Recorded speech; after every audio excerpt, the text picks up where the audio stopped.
ما شاء الله ولا حول ولا قوة إلا بالله العلي العظيم. حسبنا الله ونعم الوكيل، نعم المولى ونعم النصير. أعوذ بالله السميع العليم من الشيطان اللعين الرجيم. بسم الله الرحمن الرحيم. الحمد لله الذي جازي كل صانع ورايش كل قانع وراحم كل ضارع ومنزل المنافع والكتاب الجامع بالنور الساطع، وهو للدعوات سامع وللكربات دافع وللدرجات رافع وللجبابرة قامع، فلا إله غيره ولا شيء يعدله، ليس كمثله شيء وهو السميع البصير اللطيف الخبير، وهو على كل شيء قدير. والصلاة والسلام والتحية والإكرام على السيد الأنام الذي سمي في السماء أحمد وفي الأرض أبي القاسم محمد، وعلى أهل بيته الطيبين الطاهرين المعصومين المظلومين الذين أذهب الله عنهم الرجس وطهرهم تطهيرا.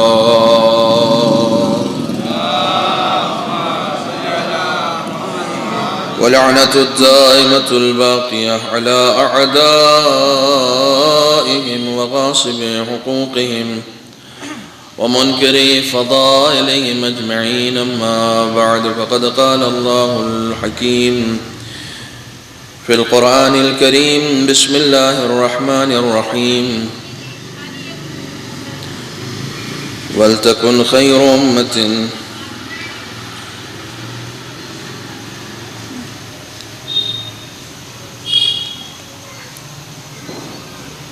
أما بعد، فقد قال الله في القرآن الكريم: بسم الله الرحمن الرحيم.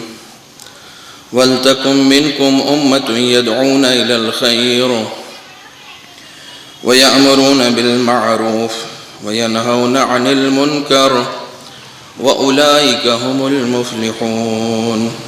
صدق الله العلي العظيم. صلوات پڑھیں محمد.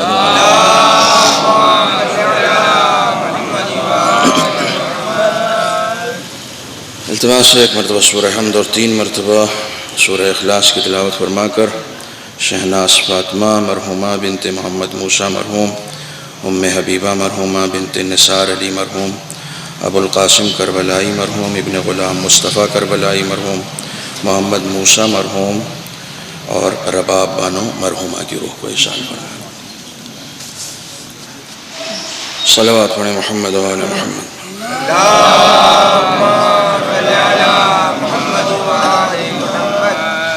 گزارش کر رہا ہوں اس طرف جو افراد ہیں تھوڑا سا ادھر آ جائیں، میرے قریب آ جائیں. نعرہ صلوات.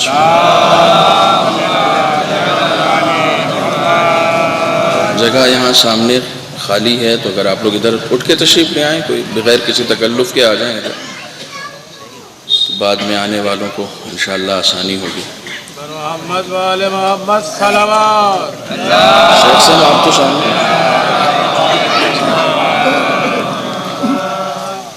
برادران عزیز، مجلس ایصال ثواب ہے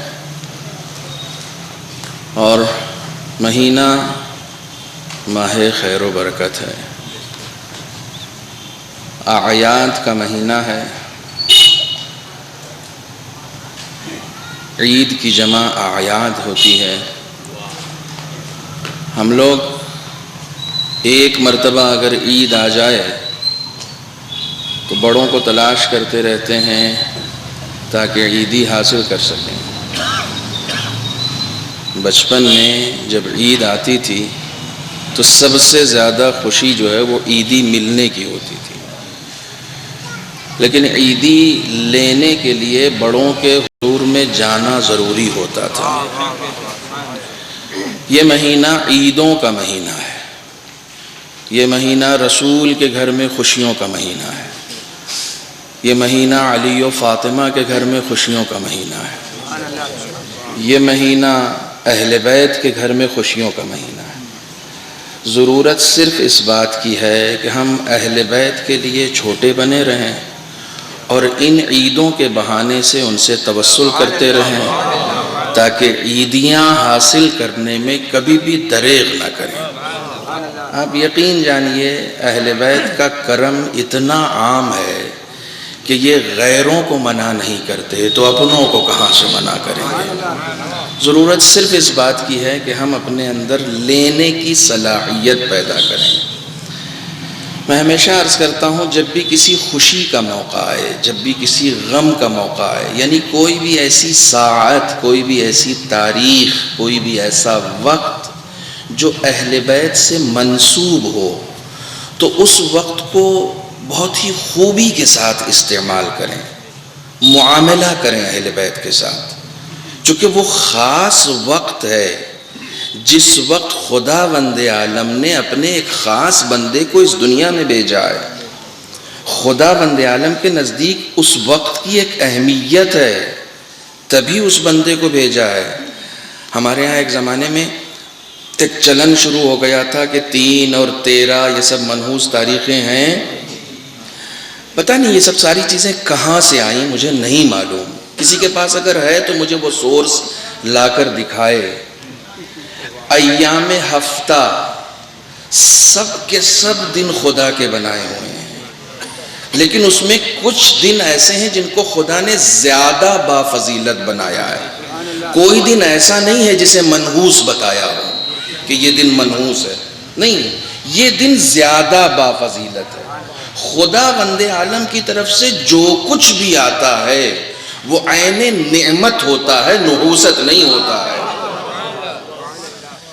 چنانچہ یہ ساعات جو ہیں ان ساعات کی قدر کریں اور ان ساعات میں اہل بیت سے توسل کریں، اہل بیت کی خدمت میں مبارکباد پیش کریں۔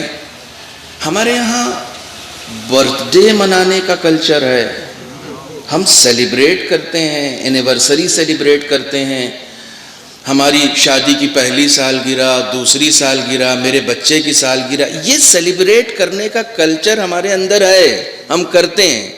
بھئی یاد رکھنا میرے بچے کی برتھ ڈے آنے والی ہے۔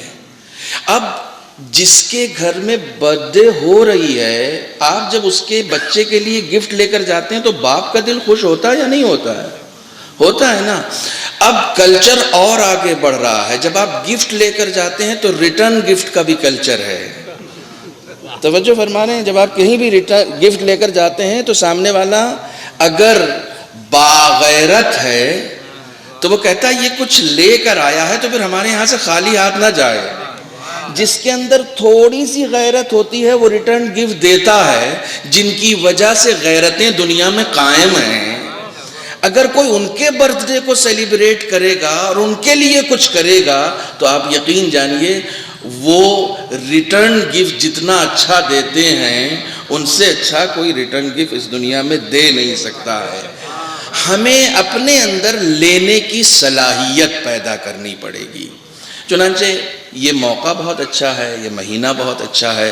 اس سے پہلے جو مہینہ گزرا ہے وہ مہینہ بہت ہی اچھا مہینہ تھا، رسول خدا نے اس مہینے کو اپنا مہینہ کہا تھا۔ بعض روایتوں کے مطابق اس مہینے کو خدا نے اپنا مہینہ کہا ہے، شعبان خدا کا مہینہ ہے۔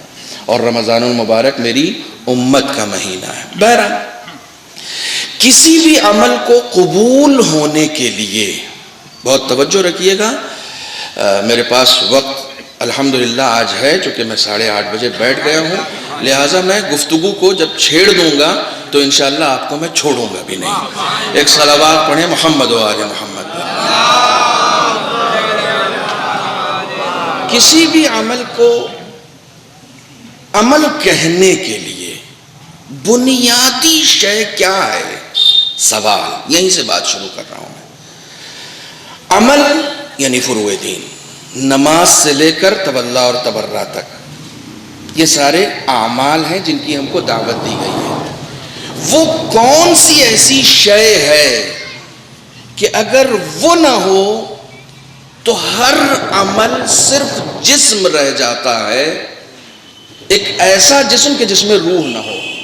نماز، روزہ، حج، زکوٰۃ، خمس، جہاد، امر بالمعروف، نہی عن المنکر. سورہ مبارکہ آل عمران کی 104 نمبر آیت کی تلاوت میں نے آپ کے سامنے کی ہے. شیطان نے کوشش کی محو کرنے کی، لیکن الحمدللہ اہل بیت نے مدد کی. قرآن کی آیت کا یہی کمال ہوتا ہے. توسل کرنے کی ضرورت ہے. اس آیت کو جا کر دیکھیے گا. تولا تبرہ میں نے 10 کے 10 گنا دیے.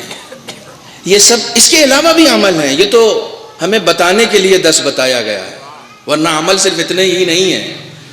فروع دین میں مجلس نہیں آتی ہے مگر ایک بہترین عبادت ہے جسے آپ انجام دے رہے ہیں. ان تمام اعمال کی روح کیا ہے کہ اگر وہ نہ ہو تو پھر ہر عمل بیکار ہے. بہت ساری چیزیں ایسی ہو سکتی ہیں جو اس روح کو سپورٹ کریں، لیکن جو روح عمل ہے وہ عمل کی نیت ہے. عمل چاہے جتنا بھی خوبصورت ہو، اگر اس عمل کے پیچھے نیت نہیں ہے تو اس عمل کی جزا نہیں ملتی ہے. ممکن ہے نیت ہو، نیت اسٹرانگ نہیں ہے. عمل چاہے جتنا مضبوط ہو جائے، اگر نیت مضبوط نہیں ہے تو پھر عمل کی کوئی قدر نہیں ہے. کیونکہ عمل کو جب تولا جاتا ہے تو خداوند عالم عمل کو کیلو کے اعتبار سے نہیں تولتا ہے. عمل کو جب تولا جاتا ہے تو اس کے جسم کے اعتبار سے نہیں تولا جاتا. توجہ فرمائیے گا. عمل کو جب تولا جاتا ہے تو اس کے جسم کے اعتبار سے نہیں تولا جاتا، بلکہ اس کی روح کے اعتبار سے تولا جاتا ہے. ہر عمل کی قدر و قیمت اس کی نیت کی بنیاد پر ہے. مثلا مثال کے طور پر اس وقت آپ لوگ آئے ہیں مجلس میں، اگر یہاں پر 100 لوگ ہیں تو عمل بھی 100 ہے اور اس عمل کی نیتیں بھی 100 ہیں. لیکن ان تمام عمل کو جب آپ عمل کی نگاہ سے دیکھیں گے تو ایک ہے، یا زیادہ سے زیادہ 2 ہے، کہ عمل کرنے والے یا سامع ہیں یا ذاکر ہیں. توجہ فرمائیں، 2 طرح کا عمل ہو رہا ہے. لیکن نیت 2 طرح کی نہیں ہے. ہر آدمی کی الگ نیت ہے. ہر آدمی الگ. میں ممبر پہ الگ نیت سے بیٹھا ہوں، فلاں صاحب الگ نیت سے آئے ہیں، فلاں صاحب الگ نیت سے آئے ہیں. کچھ لوگ اس نیت سے آئے ہیں کہ صاحب دوپہر میں کھانا کھلایا ہے تو رات میں تو مجلس میں آنا پڑے گا نا. میں ایک بات کہہ رہا ہوں صرف مثال دینے کے لیے، نہیں کہ ایسا ہے نہیں، مثال دے رہا ہوں. میں اس نیت سے آیا ہوں کہ بھائی مجھے ٹکٹ دیا ہے، مجھے یہاں تک بلایا ہے، مجھ سے وعدہ لیا ہے، میری تاریخ لکھی ہوئی ہے، پھر یہ کہ میرا تو یہ کام بھی ہے، میری ایک اور نیت ہے، تو میں اس نیت سے آیا ہوں. ایک صاحب اس نیت سے آئے ہیں کہ میرے رشتہ دار کی مجلس ہے، میں نہیں جاؤں گا تو پھر کل یہ بھی نہیں آئیں گے. نیتوں میں اختلاف ہو سکتا ہے لیکن عمل میں کوئی اختلاف. نہیں ہے. خدا عمل کے اختلافات کو نہیں دیکھتا، نیتوں کے اختلافات کو دیکھتا ہے. جزا عمل کی بنیاد پر نہیں دیتا، نیتوں کی بنیاد پر دیتا ہے. یہ ایک چھوٹا سا مقدمہ ہے، اس کے اوپر میں بات کر چکا ہوں اس سے پہلے، لیکن یہ مقدمہ میرے لیے آج بہت ضروری تھا. میں نے جو آیہ مبارکہ آپ کے سامنے پڑھی ہے، اس آیہ مبارکہ کے ذیل میں کربلائی اخلاقیات پر تقریباً 10 مجلسیں میں نے پڑھی ہیں، جو آپ کو انٹرنیٹ پر مل جائیں گی. کربلائی ایتھکس، کربلائی اخلاقیات یا اخلاقیات کربلا کیا ہیں؟ یہ اخلاقیات کربلا کسے کہتے ہیں؟ ہم سب کے سب ہر مجلس میں کربلا کو سنتے ہیں، بہت توجہ رکھیے گا. انسان ایک مرتبہ اپنے خلق، دیکھیے یہ اخلاق کا لفظ جو ہے نا، اس کا روٹ ورڈ جو ہے یا اس کا مادہ جو ہے، علماء تشریح فرما ہے، اس کا مادہ جو ہے وہ خے، لام اور قاف ہے. کیا ہے؟ خے، لام اور قاف. خے کے اوپر اگر آپ زبر رکھیں گے تو خلق پڑھیں گے، خے کے اوپر اگر آپ پیش رکھیں گے تو خلق پڑھیں گے. دیکھیے جلال پور کا مجمع ہے، صاحبان علم و ادب کا مجمع ہے. میں دن میں بھی یہ بات کہہ رہا تھا، الحمدللہ جلال پور ابھی کم سے کم اس شہروں میں ہے کہ جہاں پر اردو لکھی بھی جا رہی ہے، اردو پڑھی بھی جا رہی ہے. توجہ رکھیے گا. خے کے اوپر آپ زبر رکھیں گے تو خلق پڑھیں گے، اور اس کے اوپر پیش رکھیں گے تو خلق پڑھیں گے. خلق ظاہری اعتبار سے ہے، خلق باطنی اعتبار سے ہے. خلق کا تعلق دیکھنے سے ہے، خلق کا تعلق محسوس کرنے سے ہے. خلق میرے ہاتھ میں نہیں ہے، خلق میرے ہاتھ میں ہے. میں تھوڑا سا اور واضح کروں، میرا یہ پیکر خدا نے بنایا ہے، اس کا تعلق ہے خلق سے، خدا نے بنایا ہے. میں اگر خود بناتا تو کائنات کا سب سے خوبصورت آدمی خود کو بناتا. چونکہ خدا نے بنایا ہے تو اس نے جیسی تصویر تھی ویسی ہی بنا دی، جیسی اس کو میری بنانی تھی، میری جیسی بنانی تھی. آپ مجھے حسین نہ سمجھیں، کوئی فرق نہیں پڑتا. میں جب آئینے کے سامنے آتا ہوں نا تو میں خود کو سب سے حسین سمجھتا ہوں، کیونکہ خدا نے مجھے بنایا ہے.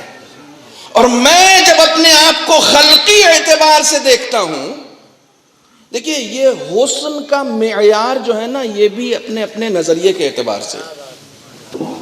آپ افریقہ چلے جائیے، وہاں جب حسن کی نمائش ہوتی ہے نا تو خدا کی قسم آپ دیکھیں گے تو پسینے چھوٹ جائیں گے کہ صاحب یہ حسن ہے. یہ حسن میں مثال کے طور پر مس یونیورس بنائی گئی ہیں، ان کا معیار کیا؟ وہ اپنے معیار کے اعتبار سے حسن کو تولتے ہیں. توجہ فرمانے. اگر آپ اس میں دیکھیں گے نا تو جس چہرے کو تولا ہے اسے بھی خدا نے بنایا ہے، جس نگاہ نے اس کو منتخب کیا ہے اسے بھی خدا نے بنایا ہے. توجہ فرمائیے گا، یہ معیارات سب الگ الگ ہوتے ہیں. بالکل حسن کا معیار بالکل ویسا ہی ہے جیسے مزے کا معیار. آپ ایران چلے جائیے، جو کھانا آپ کے لیے سب سے لذیذ ہے نا اس کو وہ ہاتھ نہیں لگائیں گے، ایرانی اس کھانے کو ہاتھ نہیں لگائیں گے. اور جو کھانا ان کے لیے سب سے پسندیدہ ہے آپ کھا کے الٹی کر دیں گے.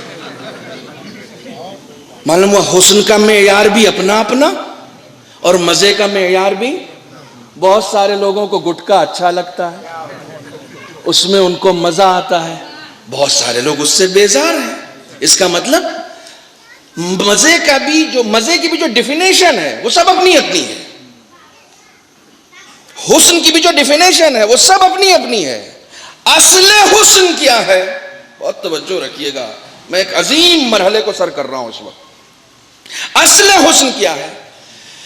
کسی نے آپ سے پوچھا کہ بھائی وہ نامدار صاحب کو جانتے ہیں آپ؟ کہاں جانتا تو ہوں.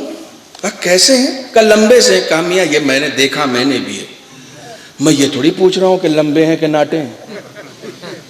جب آپ پوچھتے ہیں نا کہ کیسے آدمی ہیں تو اس کا مطلب ظاہر آپ نہیں پوچھ رہے ہیں، آپ کچھ اور پوچھ رہے ہیں. جو نظر آتا ہے وہ کوئی پوچھتا نہیں، جو نظر نہیں آتا اس کو سب پوچھتے ہیں. توجہ فرمائیے گا. مگر ہم اس دنیا میں ان چیزوں کے لیے بھاگ رہے ہیں جو نظر آ رہی ہے، ان چیزوں کی ہمیں فکر نہیں ہے جو نظر نہیں آ رہی ہے. خلقی اعتبار سے ہم سب کے سب نظر آ رہے ہیں، خلقی اعتبار سے ہم کوئی نظر، وہ خلق جو ہے وہ ہمارا نظر نہیں آتا. خداوند عالم کسی کو خلق کے اعتبار سے جزا نہیں دینے والا ہے، ہر ایک کو اس کے خلق کے اعتبار سے جزا دینے والا ہے. خلق اخلاق کو کہتے ہیں. توجہ فرمانا.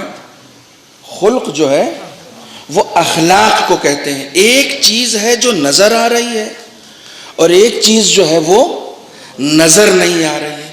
جو چیز نظر آ رہی ہے اس میں آپ کا کوئی اختیار نہیں ہے، جو چیز نظر نہیں آ رہی ہے اس میں آپ کا اپنا اختیار ہے. آپ اپنی صورت اچھی نہیں بنا سکتے، آپ اپنے آپ کو لمبا نہیں کر سکتے. آپ کوشش کر کے دیکھ لیں، لوگوں نے دوائیاں بنا لی، جس ملک نے دوائی بنائی ہے لمبے ہونے کی اس ملک میں سب چھوٹے چھوٹے ہیں، چونکہ ان کو ضرورت محسوس ہوئی کہ لمبا ہونا چاہیے، انہوں نے دوائی بنائی. نہیں، قد و قامت خدا کے ہاتھ میں ہے، تم کچھ نہیں کر سکتے. ہمارا دیکھیں، بہت توجہ رکھیے گا، ہمارا سب سے بڑا مسئلہ یہ ہے کہ ہم اس چیز کو سجا رہے ہوتے ہیں جس کو مٹ جانا ہے، اس چیز کو نہیں سنوار رہے ہوتے ہیں جس کو باقی رہنا ہے. جو دکھ رہا ہے وہ مٹ جائے گا، جو نظر نہیں آ رہا ہے وہ باقی رہے گا. حیات دکھ رہی ہے، ہمیں دکھ رہی چیزوں کی بہت فکر ہوتی ہے. موت نظر نہیں آ رہی ہے، انکار کوئی نہیں کر سکتا، ہے یا نہیں ہے اس کا انکار کوئی نہیں کر سکتا، لیکن نظر نہیں آ رہی ہے. فکر ان چیزوں کی ہے جو نظر آ رہی ہے. کمال یہ ہے کہ خدا نے ان چیزوں کی فکر کرنے کے لیے کہا ہی نہیں ہے جو نظر آ رہی ہے. بہت توجہ رکھیے گا. جو چیزیں نظر آ رہی ہیں اس کی فکر کرنے خدا نے کہا ہی نہیں. نہیں، تمہاری ذمہ داری نہیں، یہ میری ذمہ داری ہے. تمہاری بھویں کیسی بنیں گی یہ میری ذمہ داری ہے. ویسے ہی تمہارا گھر کیسا ہوگا یہ میری ذمہ داری ہے. یہ بڑا سخت مرحلہ، اس مرحلے کو ممبر سے پیش کر دینا اتنا آسان نہیں ہے. میں اس طرح کے سخت ٹاپک کو اٹھاتا ہوں جان بوجھ کر. تمہارا گھر، ابھی جس گھر میں رکا ہوا ہوں بڑا اچھا گھر ہے، لوگ آ کے کہہ رہے ہیں ماشاءاللہ بڑا اچھا گھر بنایا ہے. آپ لاکھ کوشش کر لیں، اگر وہ نہ چاہے تو ایسا گھر نہیں بن سکتا ہے. جتنی چیزیں ظاہر کی ہیں وہ سب اس کے حکم کے مطابق ہوتی ہیں. رزق اس کا تعلق ظاہر سے ہے. آپ کی جیب میں کتنے پیسے ہوں گے، آپ کے اکاؤنٹ میں کتنے پیسے ہوں گے، آپ کے پاس کتنی زمینیں ہوں گی، آپ کی مالیات کتنی ہوگی، یہ آپ کے ہاتھ میں نہیں ہے. آپ لاکھ کوشش کر کے دیکھ لیجیے کہ نہیں میں اپنے بیٹے کو جو ہے MBBS کرا رہا ہوں، میں فلاں نوکری کر رہا ہوں، میں فلاں کاروبار کر رہا ہوں، اب دیکھیے میں کیسے کماتا ہوں، اب دیکھیے میں کیسے اپنی دولت بڑھاتا ہوں. تمہارے اختیار میں نہیں ہے کہ تم اسے بڑھا سکو، تمہارے اختیار میں نہیں ہے. مولا کائنات فرماتے ہیں رزق تمہارے پیچھے ایسے ہے جیسے تمہاری موت تمہارے اختیاری نہیں ہے. اس کا نہ موت پر تمہارا اختیار ہے نہ رزق پر تمہارا اختیار ہے، تمہارے ہاتھ میں نہیں ہے. کسی نے مقدر کر دیا ہے ظاہری چیزوں کو کہ اتنی ہی ملے گی. میں سوچ رہا تھا کہ تقویٰ سے ملے گی، لیکن مجھے تاریخ نے بتایا کہ امام المتقین گھٹنوں سے توڑ کر روٹیاں کھاتا ہے. میں سوچ رہا تھا کہ علم سے ملے گی، میں نے دیکھا باب مدینۃ العلم کے گھر میں فاقے ہوتے ہیں. میں سوچ رہا تھا کہ محنت سے ملے گی، ہارڈ ورک سے ملے گی. ڈاکٹر کلب صادق صاحب نے کہا کہ اگر ہارڈ ورک سے کسی کو رزق ملنا ہوتا تو سب سے زیادہ پیسے مزدوروں کے پاس ہوتے. ان سے زیادہ ہارڈ ورک کوئی نہیں کرتا. تم سوچتے ہو ایسا. خدا نے اس چیز کی ذمہ داری اپنے پاس رکھی ہے. چہرہ بھی رزق ہے. یہ چہرہ جو آپ کو ملا ہے نا، یہ بھی رزق ہے. یہ جتنی چیزیں جن کا تعلق ظاہر سے ہے وہ سب کا سب خدا کے ہاتھ میں. اس میں آپ لاکھ محنت کر لیں، لاکھ کوشش کر لیں، ہاں وہ جو مقدر میں ہے اس کے لیے محنت کرنی پڑے گی. لیکن ایسا نہیں ہے کہ جو مقدر میں ہے اسے آپ محنت کر کے بڑھا دیں. یہ بڑا سخت ہے، مجھے معلوم ہے، مجھے بڑی خاموشی سے پڑھنا پڑے گا. ایسا نہیں ہے کہ جو مقدر میں ہے آپ اسے محنت کے ذریعے سے بڑھا دیں. یعنی ظاہر کو جب بڑھانا ہوگا تو ظاہر کا سہارا نہیں لیا جا سکتا. جب اسی ظاہر کو آپ کو بڑھانا ہوگا تو باطن قوتوں کا آپ کو سہارا لینا پڑے گا. خدا کا شکر ہے میری بات پہنچ رہی ہے. یعنی وہ جو ظاہر مقدر ہو چکا ہے اس میں اضافے کا امکان ہے، جی امکان ہے، لیکن ظاہر کے ذریعے سے نہیں ہے. اس میں امکان باطن کے ذریعے سے ہے. طریقہ باطن ہے اس کا، وہ دکھائی نہیں دے گا. تمہیں رابطہ مضبوط کرنا پڑے گا. بعض لوگ کہتے ہیں ارے بھیا عمر تو فکس ہے، جتنی خدا نے دے دی ہے اس سے زیادہ آپ جی نہیں سکتے. لیکن خدا کی قسم درازی عمر کی دعائیں یہ بتا رہی ہیں کہ جسے خدا نے مقدر کر دیا ہے اس مقدر کو بھی بدل سکتا ہے. لیکن اس مقدر کو بدلنے کے لیے ظاہری محنت کام نہیں آنے والی ہے، وہ باطنی قوت کام آنے والی ہے کہ جس کے لیے تم کو مہمیز کرنے کے لیے کہا گیا کہ تم ان باطنی قوتوں میں اضافہ کرو. تمہارے ہاتھ میں نہیں ہے. تم ان چیزوں پہ محنت کر رہے ہو کہ جو ظاہر ہے، ان چیزوں پہ محنت نہیں کر رہے ہو جو ظاہر نہیں ہے، جو باطن ہے. اچھی صورت بنانا تمہارے اختیار میں نہیں ہے، اچھا اخلاق بنانا تو تمہارے اختیار میں ہے. یہ تو تمہارے اختیار میں ہے نا. تم اپنے خلق کے اعتبار سے اپنے آپ کو خوبصورت نہیں بنا سکتے، لیکن خلق کے اعتبار سے تم اپنے آپ کو خوبصورت بنا سکتے ہو. آج کس کی ولادت تھی؟ جناب علی اکبر کی. توجہ رکھیے گا، میں دیکھتا ہوں آپ کی خاموشی کا کفر ٹوٹتا ہے کہ نہیں.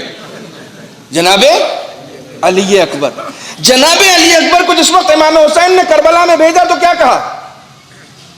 اللہم اشہد علی ہؤلاء القوم قد برز الیہم غلام اشبہ الناس خلقا وخلقا ومنطقا برسولک. پالنے والے گواہ رہنا، اب میں ایسے جوان کو اس قوم کی طرف بھیج رہا ہوں جو ظاہر کے اعتبار سے بھی رسول سے ملتا ہے،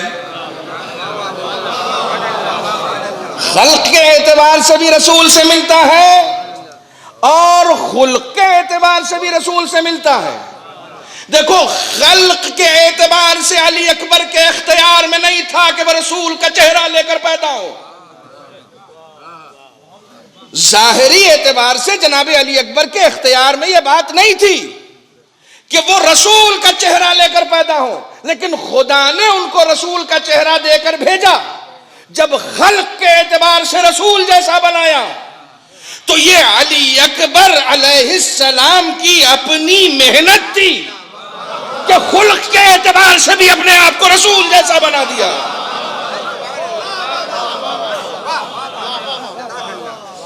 جسے رسول کا ظاہر خدا نے دیا اس نے اپنے تزکیہ نفس کے ذریعے سے رسول کا باطن بھی اختیار کر لیا.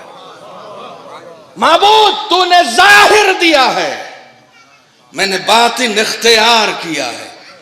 جناب علی اکبر نے ایک بار بھی نہیں کہا دل پہ یہ جملہ لگے تو بولنا مت، سوچنا.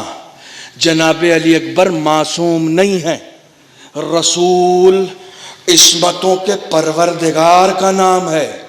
ایک بار بھی نہیں کہا کہاں رسول کہاں میں، ایک بار بھی نہیں کہا. وہ جانتے تھے وہ معصوم اس دنیا میں آیا ہی اس لیے تھا تاکہ اپنے اخلاق کو جب پیش کرے تو اس کے پیچھے چلنے والے اپنی اخلاقیات کو اس کے اخلاقیات سے ملاتے چلے جائیں. وہ اس لیے آیا ہے، وہ اس لیے آیا ہے تاکہ اس کی اخلاقیات سے اپنی اخلاقیات کو ملایا جائے. خلق کے اعتبار سے خدا نے ویسا بنایا تو خلق کے اعتبار سے علی اکبر نے اپنے آپ کو ویسا بنایا. خلق کے اعتبار سے علی اکبر کے ہاتھ میں تھا ہی نہیں کہ وہ اپنے آپ کو رسول جیسا بنا دیں. ان کے اختیار میں نہیں تھا، لیکن خلق کے اعتبار سے تھا. اس کے لیے تزکیہ نفس ضروری ہے.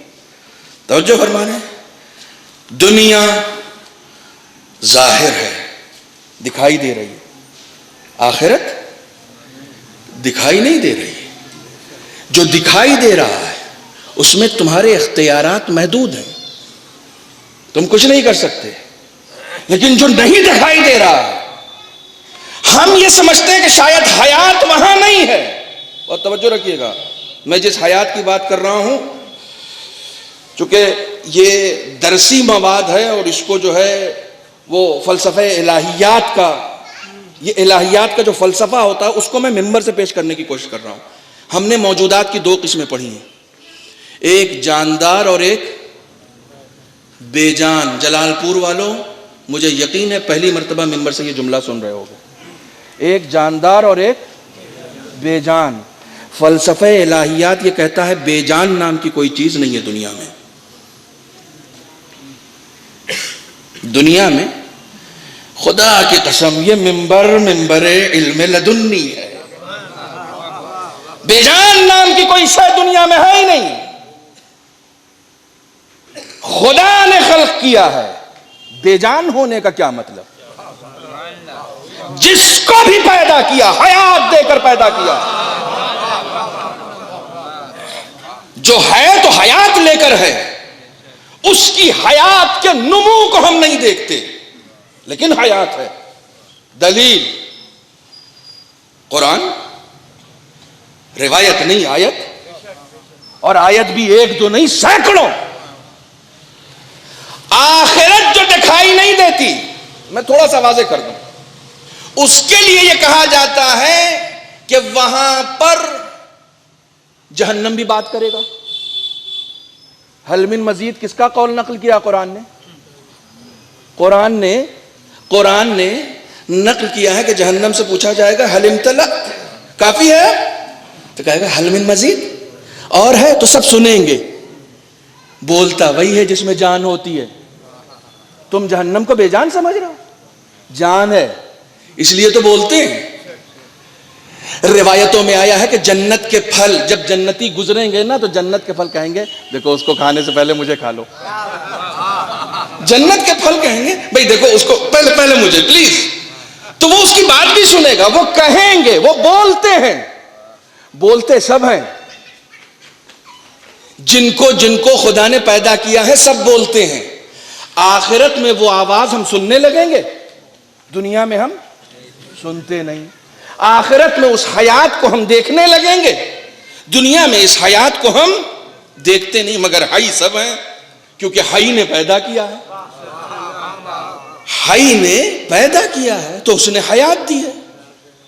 آپ کیا سمجھ رہے ہیں کہ مجلس صرف آپ سن رہے ہیں؟ خدا کی قسم وہ سرزمین قیامت تک اپنی قسمت پر ناز کرتی ہے جس پہ ذکر حسین ہوتا ہے. مگر اس ناز کو ہم اور آپ محسوس نہیں کرتے. وہ محسوس کرتے ہیں جن کے یہاں اس حیات کو درک کرنے کی طاقت ہے. سب میں حیات، صرف حیات نہیں ہے، شعور بھی ہے، علم بھی ہے. اللہ اکبر. شعور بھی ہے. کائنات کے ذرے ذرے میں حیات بھی ہے، علم بھی ہے، شعور بھی ہے. اصفہان میں ایک مدرسہ ہے، وہاں آخوند کاشی مرحوم رحمت اللہ علیہ علم و عرفان کا ایک دریا، بچوں کی تربیت کرتے تھے. ایک بچہ رات میں نماز شب کے لیے اٹھا. وہ بچے کا مطلب یہ کہ بچہ نہیں ہے، وہ علماء کی تربیت کرتے تھے. تو وہ رات میں نماز شب کے لیے اٹھا. جیسے ہی اٹھا دیکھا کائنات کا ذرہ ذرہ تسبیح کر رہا ہے. سبوح قدوس رب الملائکۃ والروح. درخت سے آواز آ رہی ہے، دیواروں سے آواز آ رہی ہے، ذرات سے آواز آ رہی ہے. دوڑا دوڑا اپنے استاد آخوند کاشی کے حجرے میں گیا کہ ان سے جا کر بتاؤں. خدا کی قسم جیسے ہی حجرے میں گیا دیکھا سجدے میں یہ بھی وہی ذکر کر رہے ہیں جو کائنات کر رہی ہے. واپس آ گیا. دوسرے دن مدرسے میں چمی گوئیاں ہونے لگی کہ ارے فلاں طالب علم نے کائنات کے ذکر کو سنا ہے. آپ حیران کیوں ہوتے ہیں؟ نماز جمعہ سب لوگ پڑھتے ہیں، پہلی آیت یہیں سے شروع ہوتی ہے، یسبح للہ ما فی السماوات وما فی الارض. جو کچھ ماں کی لفظ ہے علماء بیٹھے ہیں، من نہیں. من جاندار کو آپ کہتے ہیں، ماں کے لیے جاندار کی لفظ استعمال، جاندار کے لیے ماں کی لفظ استعمال نہیں ہوتی جن کو آپ بے جان سمجھتے ہیں. ما فی السماوات وما فی الارض. جو کچھ زمین و آسمان میں ہے سب کے سب اللہ کی تسبیح کر رہے ہیں. تسبیح وہی کرے گا جو زندہ ہو.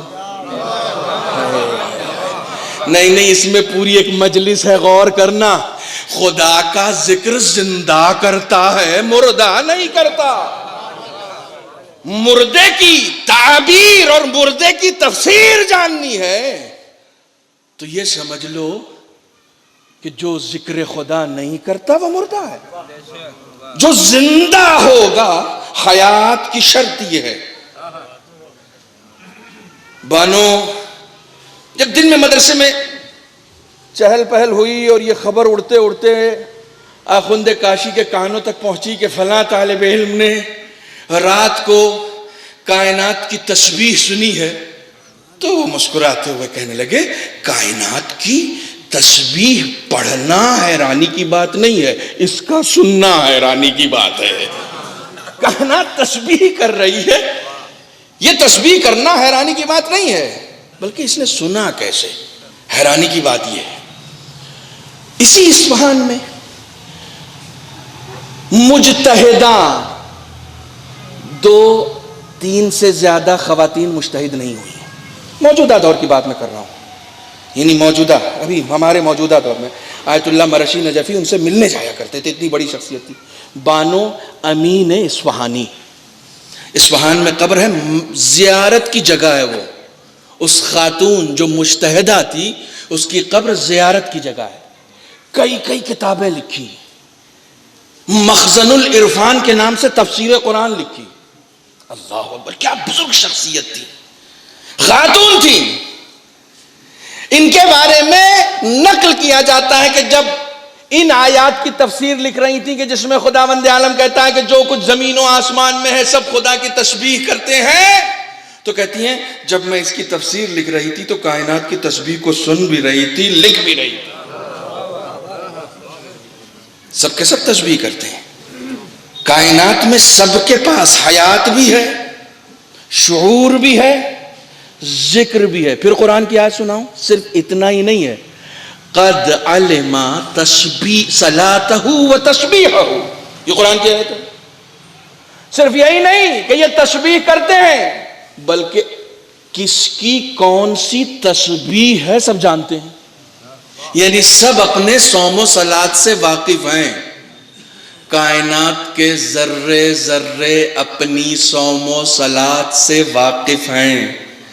کائنات کے بے جان ذرے جنہیں آپ اپنے پیروں تلے روند دیتے ہیں وہ اپنی تسبیح سے واقف ہیں. حیف ہے اس انسان پر جو ان ذروں پر چل بھی رہا ہے اور خدا کی تسبیح سے واقف بھی نہیں ہے. جس زمین پر آپ بیٹھے ہیں اس کی تسبیح. امام حسین کی ایک پوری لمبی چوڑی حدیث ہے جس میں آپ نے تمام جانوروں، تمام پرندوں، تمام نباتات، جمادات سب کی تسبیح بتائی. کون کیا تسبیح کرتا ہے؟ رسول اکرم اپنے اصحاب کے ساتھ بیٹھے ہوئے ہیں، اچانک ایک چڑیا آئی، چہچہا رہی تھی. رسول نے کہا کہ جانتے ہو کیا کہہ رہی ہے؟ کہا اللہ کا رسول جانتا ہے. کہا یہ کہہ رہی ہے اللہم خلقتنی اعما انا جائع فرزقنی. پالنے والے تو نے مجھے اندھا پیدا کیا ہے، میں بھوکی ہوں، میرے رزق کا انتظام کر.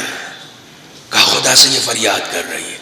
تھوڑی دیر گزری تھی، ایک کیڑا ٹہلتا ہوا آیا اور اس کے دہن میں آ گیا. پھر اس کے چہچہانے کی ٹون بدل گئی. کبھی سنا ہے چڑیا چہچہاتی ہے تو کئی ٹون میں چہچہاتی ہے؟ تم سمجھ رہے ہو الگ الگ آوازیں نکال رہی ہے، یا بس الگ الگ آوازیں نہیں ہیں، یہ اس کی تسبیحیں ہیں جو بدل جاتی ہیں. پہلے اللہ اکبر کہتی ہے، پھر الحمدللہ کہتی ہے، پھر سبحان اللہ کہتی ہے. غور کرو اس کائنات میں، غور کرو. جب کیڑا آیا اور اس نے کھانا کھا لیا تو اس کی ٹون بدل گئی. رسول نے کہا جانتے ہو کیا کہہ رہی ہے؟ کہا یا رسول اللہ آپ کیا کہہ رہی ہے؟ کہا اب یہ کہہ رہی ہے الحمدللہ الذی، شکر ہے اس پروردگار کا کہ جس نے بھوکے کو کھانا کھلایا اور اس کو بھی عطا کرتا ہے من لم یسأل، جو اس سے مانگتا بھی نہیں ہے. اللہ اکبر. میں نے تو مانگا تھا. شکر ہے اس پروردگار کا کہ جو اس کو بھی عطا کرتا ہے کہ جو اس سے مانگتا بھی نہیں ہے. توجہ فرما رہے ہیں. کائنات کے ذرے، یہ وہ کائنات ہے آخرت جو دکھائی نہیں دیتی، وہاں کے لیے یہ کہا جاتا ہے کہ وہاں کی حیات اور شعور اور علم کو سب محسوس کریں گے. خدا ہمیں وہ نظر دے. مجلس حسین میں بیٹھنے کے بعد اگر وہ نظر نہ ملی کہ ان کی تسبیح کو سن سکیں، ان کے ذکر سے آشنا ہو سکیں، تو پھر یہ کون سا مجلسوں میں بیٹھنا ہے؟ اپنے شعور کو بالیدہ کریں کہ ہم ان ذکر کو سمجھ سکیں. میں اپنی بات کر رہا ہوں، آپ کے لیے نہیں کہہ رہا ہوں. ہم ان اذکار کو سمجھ سکیں، تھوڑا سا آگے بڑھیں. ایک معجزہ سنا ہے نا رسول کا آپ نے؟ سنگریزے کو ہاتھ میں اٹھایا، سب کے سب تسبیح پڑھنے لگے. حیران ہو جاؤ گے، رسول کا معجزہ یہ نہیں ہے کہ سنگریزے تسبیح پڑھ رہے ہیں. یہ تو قرآن نے کہا ہے، یہ تو قرآن نے کہا ہے کہ سنگریزے تسبیح پڑھتے. کائنات کا ذرہ ذرہ خدا کی تسبیح کرتا ہے. رسول کا معجزہ یہ نہیں تھا کہ سنگریزے تسبیح پڑھ رہے تھے. رسول کا معجزہ یہ تھا کہ اندھی اور بہری سماعتوں کو وہ بصیرت اور بصارت عطا کر دی تھی کہ سنگریزوں کی تسبیح سننے لگے تھے. رسول کا معجزہ یہ تھا کہ انہوں نے ان بحری سماعتوں کو وہ سماعت عطا کر دی تھی کہ وہ ان کی تسبیح کو سننے لگے تھے، سب کو سننے لگے تھے. میں نے شاید آپ کے یہاں نہیں کہا، چونکہ برزخ کے اوپر آپ کے یہاں مجلس میں نے نہیں پڑھی. برزخ میری آنکھوں سے پوشیدہ ہے. برزخ کیا ہے؟ برزخ ابھی تھوڑی ہے. آپ کہتے ہیں برزخ تو مرنے کے بعد آئے گی. میں کہتا ہوں یہی ہے. برزخ یہی ہے، ابھی ہے، ابھی ہے. کیا پتہ جن جن کا نام میں نے ایصال ثواب کے لیے لیا ہو وہ سب ہوں. کیا پتہ آپ کے اجداد ہوں جو بظاہر برزخ میں ہیں. ان کے لیے یہاں آنا محال نہیں ہے، آپ کے لیے وہاں جانا محال ہے. برزخ ابھی ہے، یہی ہے. وہ ہماری آوازیں سنتے ہیں، ہماری مجلسوں میں آتے ہیں. توجہ فرما رہے ہیں. برزخ یعنی وہ بصیرت عطا ہو جائے کہ جو بصیرت دینے کے لیے اہل بیت علیہ الصلوۃ والسلام یہاں آئے تھے، جس بصیرت کو ہمیں دینے کے لیے آئے تھے. توجہ فرما رہے ہیں. کائنات کا ذرہ ذرہ تسبیح کر رہا ہے. اس کے پاس حیات بھی ہے، شعور بھی ہے، علم بھی ہے.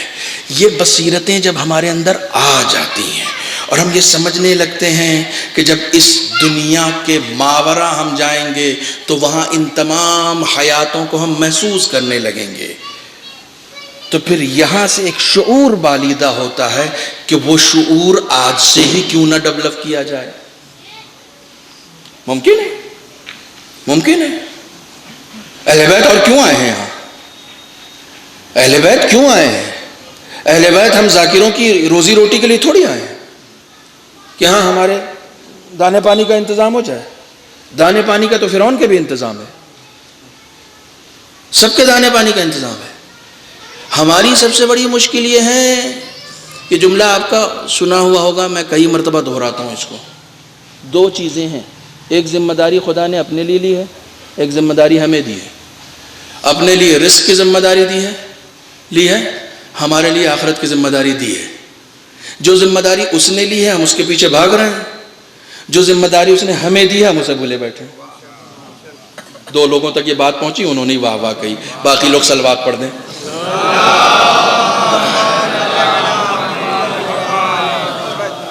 میں بار بار رزق کے اوپر بات کرنا چاہتا ہوں, جان بوجھ کر چاہتا ہوں, کیونکہ ایک سب سے بڑا ایشو ہو گیا ہمارے یہاں کا, سب سے بڑی پرابلم ہو گئی, سب سے بڑی پرابلم ہو گئی. خدا کی قسم اگر یہ پرابلم سالو ہو جائے نا رزق والی, تو سارے مسائل حل ہو جائیں گے, سارے مسائل حل ہو جائیں گے. بس آپ اتنا سا یقین کر لیجئے کہ رزق مقدر ہو چکا ہے, مل کے رہے گا. کوئی فرعون بھی ہو جائے تو رزق نہیں بند ہوتا, کوئی نمرود بھی ہو جائے تو رزق نہیں بند ہوتا, کوئی حامان بھی ہو جائے تو رزق نہیں بند ہوتا. جو خدا فرعون و حامان و نمرود پہ رزق نہیں بند کرتا, وہ حسین کہنے والے پہ رزق بند کر دے گا. یہ یقین کیوں نہیں رکھتے کہ رزق ہر حال میں آ جائے گا؟ تمہاری ذمہ داری کچھ اور ہے. خدا اس ظاہری دنیا میں مادیات تھا. میں تھوڑی دیر کے لیے آیا ہوں, کل چلا جاؤں گا. کل میں چلا جاؤں گا. جلال پور میں میرا کوئی رشتہ دار نہیں رہتا, مجھے آپ لینے کے لیے مالی پور تک جاتے ہیں, مجھے کمرہ دیتے ہیں, مجھے حجرہ دیتے ہیں, مجھے بستر دیتے ہیں, مجھے کھانا دیتے ہیں. کمال ہے. خدا کی بنائی ہوئی مخلوق میں اتنا سا شعور پایا جاتا ہے کہ کسی نئی جگہ کسی کو بلاؤ تو اس کا سارا انتظام اپنے ذمہ لے لو. خدا اس انجان دنیا میں آپ کو بھیج دے گا, آپ کے بھروسے بھیج دے گا کہ جاؤ اور اپنا انتظام خود کرو. آپ ایک انجان آدمی کو اپنے شہر میں بلا کے سب کچھ اس کے لیے مہیا کر دیتے ہیں, تو وہ آپ کو اس انجان دنیا میں اکیلا بھیج دے گا. وہ تو بچہ بھی اس وقت تک نہیں پیدا ہونے دیتا جب تک ماں کے سینے میں کوثر و تسنیم چھلکنے نہ لگے. اس وقت تک بچہ بھی اس دنیا میں نہیں آتا. وہ انتظام پہلے کرتا ہے, وہ انتظام پہلے کرتا ہے. دیکھو کتنا اچھا موقع مجھے ملا ہے گریز کرنے کا. خدا جب اس دنیا میں آپ کو بھیجتا ہے تو پہلے انتظام کرتا ہے, پھر بھیجتا ہے. آپ سے بھی مطالبہ کرتا ہے جب اس دنیا میں آنا تو پہلے اپنا انتظام کرنا, پھر آنا.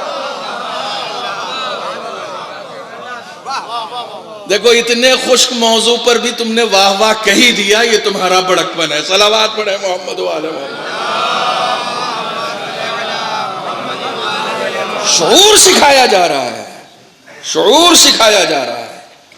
یہ دنیا دکھائی دینے والی دنیا ہے, ذمہ داری میری ہے. کون خدا کہہ رہا ہے؟ جو خود دکھائی نہیں دیتا. کہتا دکھائی دینے والی دنیا میں ذمہ داری میری, نہ دکھائی دینے والی دنیا میں ذمہ داری تمہاری. تم اس کی فکر کرو, یہاں کی فکر میری ہے. یہاں کی چنتا میں کرتا ہوں, وہاں کی چنتا تم کرو. خدا کی قسم, خدا کی قسم, اس ایک نقطے کو اگر آج ہمارا نوجوان لے کر اٹھ جائے گا نا, میری مجلس سوارت ہو جائے گی. وہاں کی ذمہ داری تمہاری ہے. دنیا کی, دکھائی دینے والی دنیا کی بہت ساری تعبیریں پیش کی گئی ہیں. سورہ حدید پڑھیے گا, آیت نمبر 20. میں ایڈریسز اس لیے بتا رہا ہوں کہ یہاں سے اٹھنے کے بعد جائیے گا, قرآن کھولیے گا, موبائل ہو تو یہیں کھول لیجئے, دیکھیے کیا کہا خدا نے. انما الحیات الدنیا, یہ جو دنیا کی زندگی ہے, 5 تعبیریں اس کے لیے پیش کی. لعب, لہو, تفاخر, تکاثر اور متاع غرور. لہو, لعب, تفاخر, تکاثر, تکاثر فی الاموال والاولاد, اور متاع غرور. کھیل ہے، کھیل ہے. کھیل کو اتنا سیریس کیوں لے رہے ہو؟ خدا نے اس دنیا کو کھیل کہا ہے. کھیل کتنی دیر کا ہوتا ہے؟ ان میٹرز پر ہم کو بات کرنی پڑے گی. کھیل بے ضابطہ نہیں ہوتا جو جب چاہے بیٹنگ کر لے. کھیل کے بھی کچھ اصول ہیں. یہ مت سمجھو کہ دنیا بے اصول ہے. نہیں، کھیل ہے تو کچھ اصول بھی ہیں. مگر کھیل کے لیے مرے کیوں جا رہے ہو؟ کھیل ہی تو ہے. لعب کہتے ہی اس کو ہیں کہ ایسی چیز کے لیے بھاگنا جس کا کوئی مفید نتیجہ نہ ہو. لعب کا ترجمہ ہے یہ. دیکھیے، میں نکتے بازیوں سے گریز کرتا ہوں.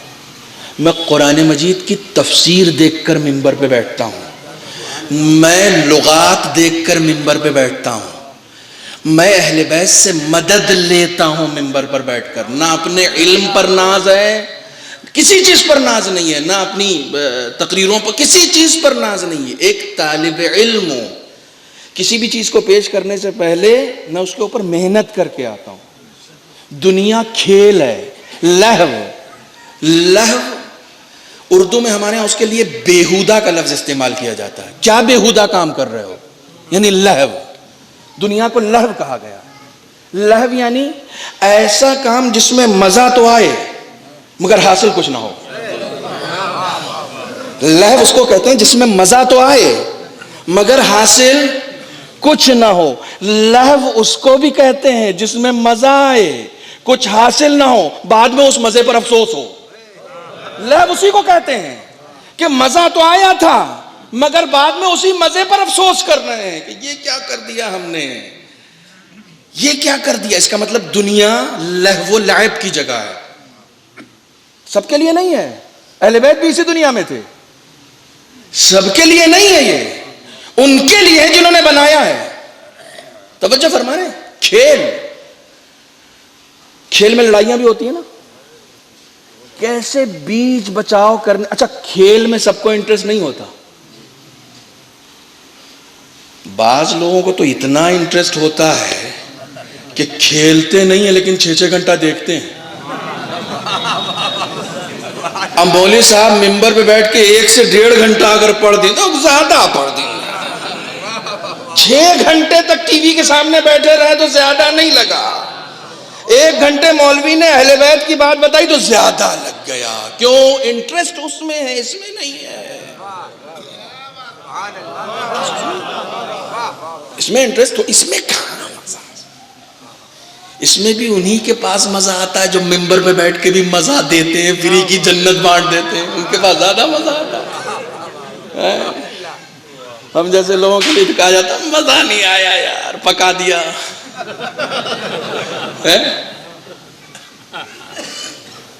آخرت لہو و لعب نہیں ہے. ایک صفت اور بتاؤں دنیا اور آخرت کی. میں نے آج موضوع اسی کے لیے چنا تھا لیکن بہرحال کچھ چیزیں آپ کو دیتا جاؤں، باقی انشاءاللہ پھر کسی اور موقع سے. دنیا اور آخرت میں ایک چھوٹا سا فرق یہ ہے کہ یہاں ہر کام کے لیے پروسیس ہے. آخرت میں سب کے پیچھے قرآنی آیات ہیں. چونکہ یہ جدید مطالعہ ہے اس لیے وہ آیات ابھی مجھے یاد نہیں ہے. سب کے پیچھے قرآنی آیات. آخرت میں پروسیس نہیں ہے. وہاں کن فیکون کا مرحلہ ہے. ادھر میں نے ارادہ کیا اور ادھر مرید نے وہ چیز حاضر کر دی. یہاں ایسا نہیں ہے. یہاں ایک پروسیس ہے. آپ کو اگر گیہوں بھی کھانا ہے نا تو لگانا ہوگا، کیئر کرنی ہوگی اور اپریل تک کا ویٹ کرنا پڑے گا. جب کٹے گی وہ پروسیس ہے. ایک صاحب ڈاکٹر کے پاس گئے، کہنے لگے ڈاکٹر صاحب میں آپ کو اپنا قصہ سناتا ہوں، 20 سال تک مجھے بچے نہیں ہوئے. اچھا پھر کیا کیا آپ نے؟ کہا پھر میں نے شادی کی تب بچے ہوئے.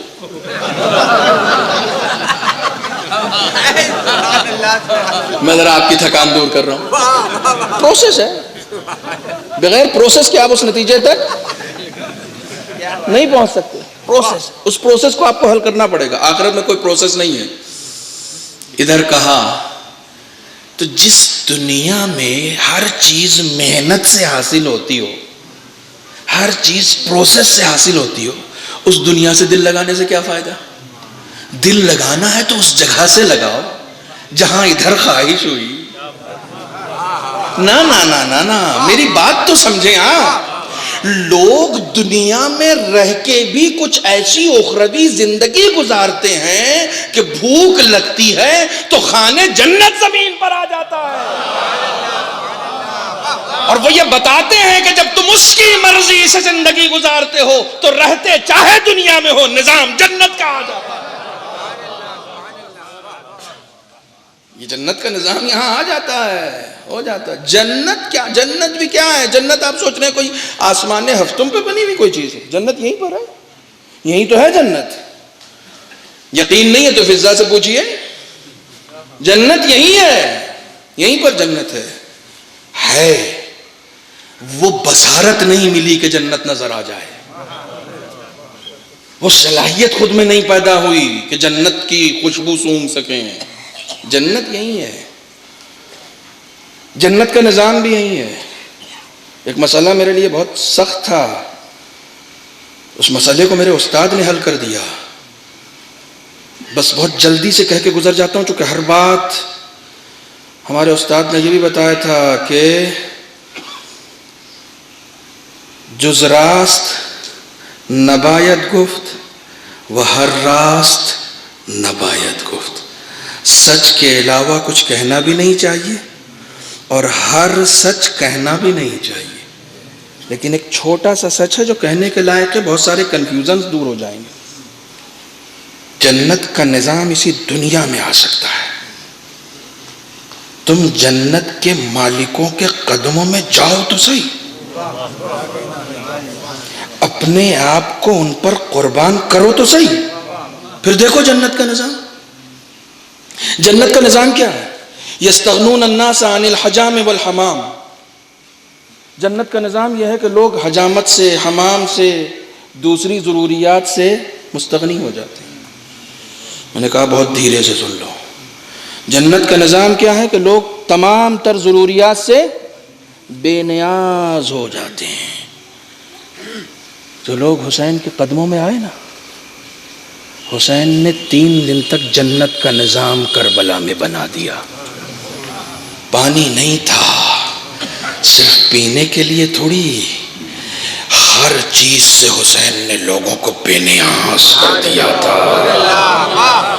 تم حسین کے قدموں میں جاؤ گے تو حسین اسی دنیا کو جنت بنا دے. صلوات پر محمد و آل محمد.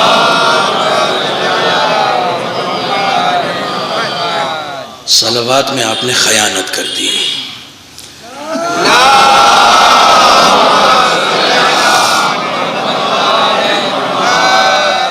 صرف 1 گھنٹہ ہوا ہے مجھے بیٹھے ہوئے. سب کو جانے کی اجازت ہے سوائے ان لوگوں کے جو 6 گھنٹہ میچ دیکھتے ہیں. صلوات پڑھیں محمد و آل محمد.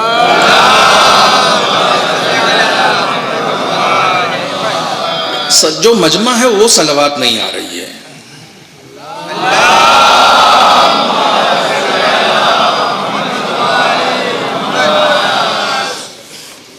یہ دنیا جو دکھائی دے رہی ہے وہ آخرت ہے جو نظر نہیں آ رہی ہے. ہمارا کام کیا ہے؟ ہمارا کام یہ ہے کہ ہم اس کی کوشش کریں جو نظر نہیں آ رہا ہے.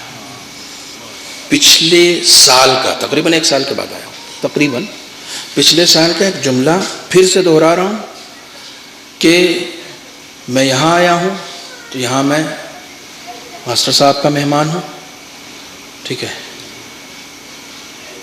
آپ جہاں بھی جاتے ہیں کسی نہ کسی کے مہمان ہوتے ہیں. ایک میزبان ہوتا ہے اور ایک مہمان ہوتا ہے. بہت اچھا سن رہے ہیں آپ, خدا آپ کو سلامت رکھے. آپ مجھ سے محنت نہیں کراتے, بہت اچھا سن رہے ہیں. آپ جہاں بھی جائیں گے نا ایک میزبان ہوگا اور ایک مہمان ہوگا. قبر واحد ایسی جگہ ہے جہاں آپ خود مہمان ہیں اور خود ہی میزبان ہیں. یہاں انتظام میرا میزبان کرے گا، قبر میں انتظام مجھے پہلے سے کرنا پڑے گا۔ صلوات بر محمد و آل محمد۔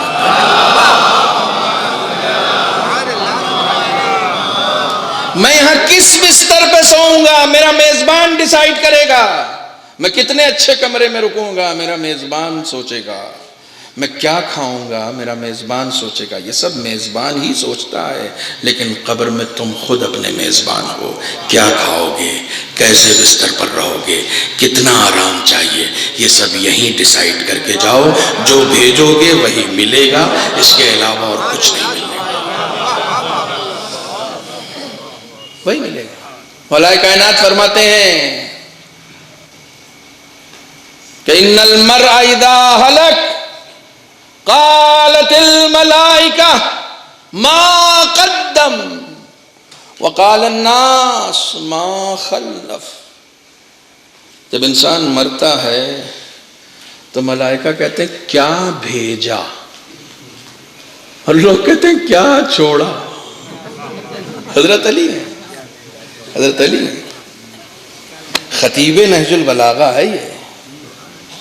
خدا کی قسم اپنی خطابت میں زور پیدا کرنا ہے نا تو نکتے بازیوں کے چکر میں مت رہو، قال المعصوم پڑھا کرو۔ تمہیں داد و فریاد مل سکتی ہے، مگر اگر قال المعصوم پڑھو گے تو ہدایت بھی ملے گی، توفیق بھی ملے گی، ثواب بھی ملے گا، دنیا کی سعادت بھی ملے گی، آخرت کی سعادت بھی ملے گی۔ ما قدم کیا بھیجا۔ دیکھیے غور کیجئے، میں اتنی دیر سے کیا بتا رہا ہوں۔ جو نظر نہیں آتے ملائکہ، وہ اس بارے میں سوال کر رہے ہیں جو یہاں نظر نہیں آتا۔ جو نظر آتے ہیں وہ اس بارے میں سوال کر رہے ہیں جو نظر آتا ہے۔ ہم نظر آنے والی چیزوں کے اوپر ہی نظر رکھتے ہیں، مگر جو چیزیں نظر نہیں آتی ان کے اوپر ہماری نظر نہیں ہے۔ جو نظر آتی ہیں انہیں بصارت سے دیکھا جاتا ہے، جو نظر نہیں آتی ہیں انہیں بصیرت سے دیکھا جاتا ہے۔ یہ بصیرت چاہیے۔ بس آخری مرحلہ یہ دنیا لہو لعب تفاخر، کہیں پر بھی آپ کو کوئی فخر کرتا ہوا نظر آ جائے نا تو یا تو اولاد پہ فخر کرے گا، قرآن ہے، یا مال پہ فخر کرے گا۔ ٹھیک ہے، بہت سارے لوگ ہیں، رسول کے زمانے سے سسٹم چلا آ رہا ہے، اسلام میں آپ داخل ہوئے تو اسلام کہتا فخر کرنا چھوڑ دو۔ کیسا فخر؟ کس چیز پر؟ تم کس چیز پہ ناز کر رہے ہو؟ ہاں اس چیز پہ ناز کرنا جو مٹے گی نہیں، اس چیز پہ رہنا جو باقی، اس چیز پہ ناز کرنا جو باقی رہنے والی، جو مٹ جائے گی اس پہ ناز کر کے کیا فائدہ؟ کیا فائدہ؟ کوئی فائدہ تھوڑی ہے۔ توجہ رکھیے گا، اس چیز پر ناز کرو جو باقی رہنے والی ہے۔ تفاخر، رسول اسلام کی مسجد میں، مسجد النبی میں لوگ بیٹھے ہوئے ہیں، میرا باپ اپنے زمانے کا بہت بڑا سورما تھا، آپ کیا ہیں کچھ پتا نہیں ہے، باپ دادا کے اوپر چوڑے ہو رہے ہیں جبکہ وہ ہیں بھی نہیں، وہ خود ڈھیلے ہوئے پڑے ہیں، یہ چوڑے ہو رہے ہیں ان کے نام پہ۔ مولائے کائنات کا شعر بھی ہے جو دیوان مولائے کائنات سے منسوب ہے، اس میں شعر بھی ہے، لیس الفتى من یقولو کانا ابا بل الفتى من یقولوها انادا۔ جوان مرد وہ نہیں ہے جو کہے میرا باپ ایسا تھا، جوان مرد وہ ہے جو یہ کہے میں ایسا ہوں۔ باپ جو تھا وہ تھا، تم کیا ہو؟ تو سب اپنے اپنے باپ دادا کی تعریفیں کر رہے تھے۔ کسی نے سلمان سے چٹکی لی، سلمان تم بھی تو کچھ بولو نا، تو کہا انا سلمان ابن اسلام۔ اس کا ترجمہ کرنا پڑے گا جلال پور میں، کہا میں سلمان اسلام کا بیٹا ہوں، تم اپنے باپ داداؤں پہ فخر کرو، میرا فخر اسلام ہے، تمہارا افتخار تمہارے باپ دادا ہوں گے، میرا فخر یہ ہے کہ میں مسلمان ہوں. یہ خبر رسول تک پہنچ گئی. اچھا سلمان کو صرف یہ غیرت تھی چونکہ ان کے باپ آتش پرست تھے اپنی جگہ, وہ بھی بڑے بہادر انسان, جس نے سلمان جیسا بیٹا پیدا کر دیا, مگر آتش پرست تھے. تو غیرت دینی گوارا نہیں کر رہی تھی کہ باپ کا نام لوں. کفر پر فخر نہیں کیا جاتا, اسلام پہ فخر کیا جاتا ہے, کفر پہ فخر نہیں کیا جاتا, اسلام پر افتخار ہوتا ہے. خبر رسول اسلام تک پہنچی, رسول اسلام نے کہا سلمان کے اوپر لوگ سوال اٹھا رہے ہیں. ان سے کہہ دو سلمانوں میں نا اہل البیت, وہ ہم اہل بیت میں سے ہے. ارے تم جتنے بھی باپ داداؤں پہ فخر کرو, تمہارا باپ نہ عبد المطلب جیسا ہو سکتا ہے نہ ابو طالب جیسا ہو سکتا ہے. صلوات پڑھیں محمد و آل محمد.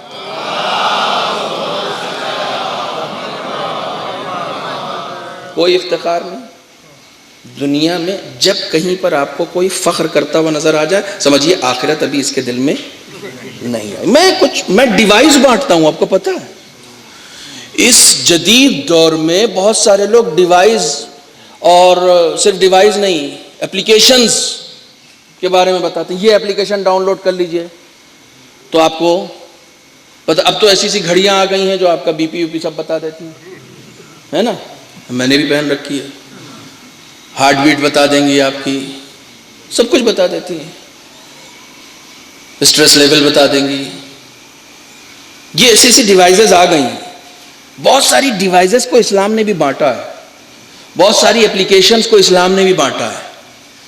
بیٹھ کر بیہودہ باتیں کر رہا ہے, سمجھ جاؤ آخرت ابھی جگہ نہیں بنا پائی. کھیل تماشے میں دل لگا ہوا. کھیل تماشے سے مراد کیا ہے؟ بس ابھی آیا ہوں آفس سے, اب وہ ذرا سا بیٹھنا ہے, پھر اس کے بعد وہ ذرا سا وہ جو شیئر بازار میں پیسے لگا رکھے ہیں, پھر ذرا اس کو پوری صرف دنیا دنیا کے علاوہ کچھ نہیں. سمجھ جاؤ کھیل میں لگا ہوا ہے. آخرت ابھی دل میں آئی نہیں. مولانا میرے پاس تھا کچھ نہیں, یہ سب اپنی محنت سے کیا ہے, فخر کر رہا ہے. سمجھ جاؤ ابھی آخرت دل میں. یہ جو اپنی محنت پہ ناز کر رہا ہے نا, ایک ذرا سا اس کو کھانسی ہو جاتی ہے نا تو اللہ اللہ کرتا ہے. پھر اسے کہیے اپنی محنت سے کھانسی دور کرو.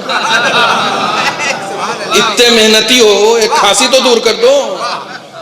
ایک کھانسی کیا, کھانسی چھوٹی سی چیز ہے, کھانسی پہ کنٹرول کر لو. مکھی کے ذریعے سے خدا نے بڑے بڑے فرعونوں کو ان کی اوقات دکھائی ہے. مچھر کے ذریعے سے بڑے بڑے فرعونوں نمرود کو ان کی اوقات دکھائی. چھوٹی سی مخلوق. کیوں چھوٹی سی مخلوق کے ذریعے کبھی کبھی خدا کیوں اوقات دکھاتا؟ اتنی بڑی کائنات تم کو سبق نہیں سکھا سکی تو پھر جسے تم ذلیل سمجھ رہے ہو نا, میں اس کے ذریعے سے ذلیل کروں. توجہ فرمانا ہے, یہ سسٹم ہے خدا ان جانم کا. لہو تھکے تو نہیں آپ؟ نہیں تھکے آپ, تھکتے کہاں ماشاءاللہ. آپ کا واقعی میں آپ کے حوصلے کی داد دیتا ہوں. صلوات پڑھیں محمد والے. زیادہ نہیں, بس 10-15 منٹ میں سمیٹ رہا ہوں بالکل مطمئن. لہو کی جو لفظ ہے نا, یہ خود ہے لفظ. اس لفظ کے روٹ ورڈ بہت سارے قرآن میں ہیں. الہاکم التکاثر اسی روٹ ورڈ سے. الہاکم جو کہا گیا ہے, یہ سورہ ہے نا پورا, سورہ تکاثر 30ویں پارے میں ہے. تم نے اپنے آپ کو مشغول کر لیا ہے زیادہ جمع کرنے میں. الہاکم, ایک ایسے کام میں اپنے آپ کو مشغول کر لینا جس کا کوئی مفید نتیجہ نہیں ہوتا. اسی کو تو لہو کہتے ہیں. مزہ آ رہا ہے پیسہ گننے میں, مزہ آ رہا ہے. گنتے گنتے سانس رک گئی. پھر جس گھر میں گن رہا تھا ان کو مزہ آ گیا, اب اس کو مزہ نہیں. اب اس کو مزہ نہیں آ رہا, اب ان کو مزہ آ گیا. بہت سارے ایسے لوگ ہیں, سن لو, بہت سارے ایسے لوگ ہیں جو دولت چھوڑ کے مرتے ہیں. اہل بیت کی زندگی کیوں نہیں دیکھتے بھائی؟ اس کو معیار کیوں نہیں بناتے؟ جو پیسے چھوڑ کر مرتے ہیں وہ جیتے ہیں فقیروں کی طرح اور حساب دیں گے امیروں والا. بات ابھی نہیں پہنچی میری, میں سمجھ گیا بات ابھی. دیکھیے جو رزق آپ کو خدا نے دیا ہے وہ آپ کا ہے, وہ آپ کا ہے. آپ اس میں ناجائز خرچ نہ کریں, اسراف نہ کریں, باقی تمام عیش و عشرت کریں. منع کس نے کیا؟ نہیں مولانا بھوکے رہ رہے ہیں, بچے کے لیے رکھ رہے ہیں. کیا مطلب؟ بچے کے لیے تم نہیں رکھو گے تو وہ نہیں دے گا. یہاں سے یقین کے اوپر سوال اٹھتے ہیں, خدا کے اوپر یقین رکھنے کے اوپر سوال اٹھتے ہیں. خود بھوکے رہ رہے ہو, یہ اسلام نے نہیں کہا ہے کہ خود بھوکے رہ کے بچوں کے لیے چھوڑ کر جاؤ. ایسی دولت میں نے دیکھی ہے بچوں کے کام بھی نہیں آتی, پھر وہ کوئی تیسرا لے جاتا ہے نا, پھر وہ کوئی تیسرا لے جاتا ہے. یہ جو لوگ محجوب ہو جاتے ہیں کیوں ہوتے ہیں؟ جس کے لیے خدا نے دیا تھا اس نے خرچ نہیں کیا.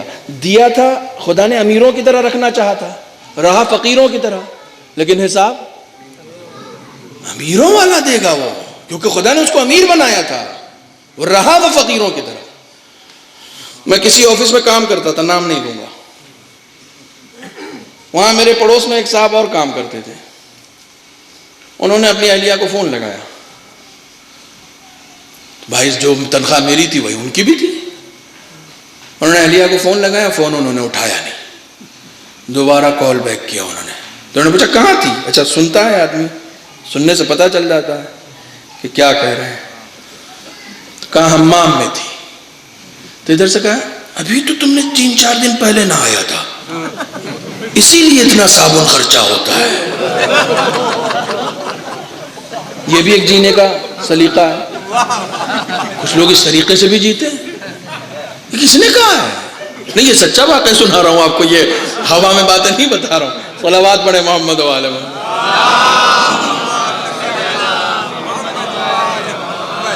توجہ فرمانا, ایک جینے کا سلیقہ یہ بھی نہیں, اسلام نے منع کیا ہے. بخیل آدمی اہل بیت کے قریب نہیں جائے گا, اور اسراف کرنے والوں کو قرآن نے شیطان کا بھائی کہا ہے, تو وہ بھی اہل بیت کے قریب نہیں جائیں گے. ہمارا مذہب اعتدال کا مذہب ہے. بعض لوگ دشمنی میں اتنے آگے بڑھ جاتے ہیں. میں ایک صاحب کو جانتا ہوں, ہمارے یہاں فرقے ہیں نا, مسلمانوں میں سب فرقے ہیں, سب فرقے مجھے پیارے ہیں, سب فرقے مجھے پیارے ہیں. مجھے تو سارے انسان پیارے ہیں, سب کو اللہ نے پیدا کیا. تو وہ نفرت میں اتنا آگے بڑھ گئے تھے کہ بعض لوگ ایسے نماز پڑھتے تو انہوں نے پیچھے ہاتھ مانگا.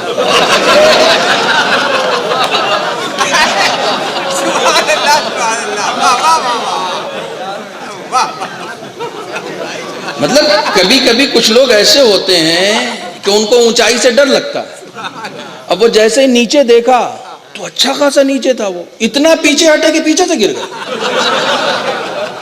تو ہمارے یہاں سب سے بڑا مسئلہ یہ ہے, اعتدال کے راستے کو اختیار کرو, نہ حد سے زیادہ آگے بڑھو نہ حد سے زیادہ پیچھے رہو. دیکھیے والد صاحب کا شعر یاد آ گیا, سنا دوں آپ کو. غزل کا شعر ہے حالانکہ, لیکن بہت لطیف شعر ہے. کہتے تیز خوشبو بھی اڑا دیتی ہے انسان کے ہوش. پوری نظم ہے اعتدال کے اوپر, انشاءاللہ کلیات ان کا شائع ہو رہا ہے, جلال پور تو ضرور بھیجوں گا. تیز خوشبو بھی اڑا دیتی ہے انسان کے ہوش, خیر بھی حد سے جو بڑھ جائے تو شر ہوتا ہے. دوڑ کے چلنے سے گرنے کا بھی ڈر ہوتا ہے. صلوات پڑھیں محمد و آل محمد.